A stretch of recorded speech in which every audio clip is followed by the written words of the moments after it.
Синдикатот на управата, правосудството и Сдруженијата на граѓани денеска го реализираше најавениот протест со двочасовен прекин на работата во министерствата, агенциите, фондовите, управите и судовите каде што имаат синдикални организации. Од 10 до 12 часот се протестираше и во Куманово пред основниот суд, општината и подрачните единици на Фондот за ПИОМ и за здравствено осигурување. Исплата на минимална плата веднаш за сите вработени и линеарно зголемување на сите останати плати во износ од 2806 денари се барањата на вработените во администрацијата. Денес членовите на Синдикатот на работниците од управата, правосудните органи и Сдруженијата на граѓани на Република Македонија, УПОС, низ целата држава го искажуваме нашето незадоволство од непочитување на законот за минимална плата во управата и правосудството. Ние вработените во управата и правосудството низ годините наназад немаме добиено никакво зголемување на нашите плати,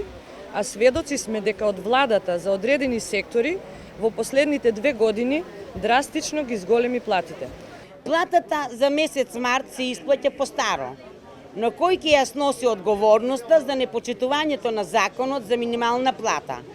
Дали ние вработените во управата и правосудството ќе останеме единствени во државата кои ќе примаат плата под минимална плата? Од тие причини бараме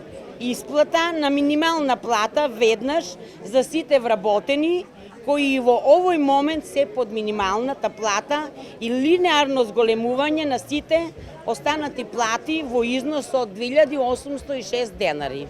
Ке се протестира и утре повторно со двочасовен прекин на работата, а следните чекори Синдикатот на УПОС ке ги преземе во консултација со сите вработени. Инаку премиерот Димитар Ковачевски останува на ставот дека по порастот на минималната треба да растат и останатите, но како што вели не наеднаш затоа што тоа може да предизвика инфлаторен притисок. Разговорите со синдикатите за да се изнајдат решенија продолжуваат, нагласува Ковачевски, но не е добро што прво се најавија или веќе се организираат штрајкови како форма на притисоци, за тоа што на крај решение со кое ќе бидат задоволни сите мора да се најде низ преговори. Сметам дека треба да се зголемуваат сите плати, меѓутоа тоа зголемување на платите треба да се прави низ методолошка рамка, која што нема да биде направена веднаш во еден момент, затоа што тоа може да предизвика дополнителен инфлаторен притисок, од кој никој нема да има полза со оглед на тоа што зголемена инфлација само ќе ги изеде приходите кои што ги имаат работниците. Од таа причина и Министерството за труд и социјална политика и вице-премиерот за економски прашања и министерот за финансии и министерот за образование се во постојани разговори со сите синдикати кои што покриваат различни гранки од општеството,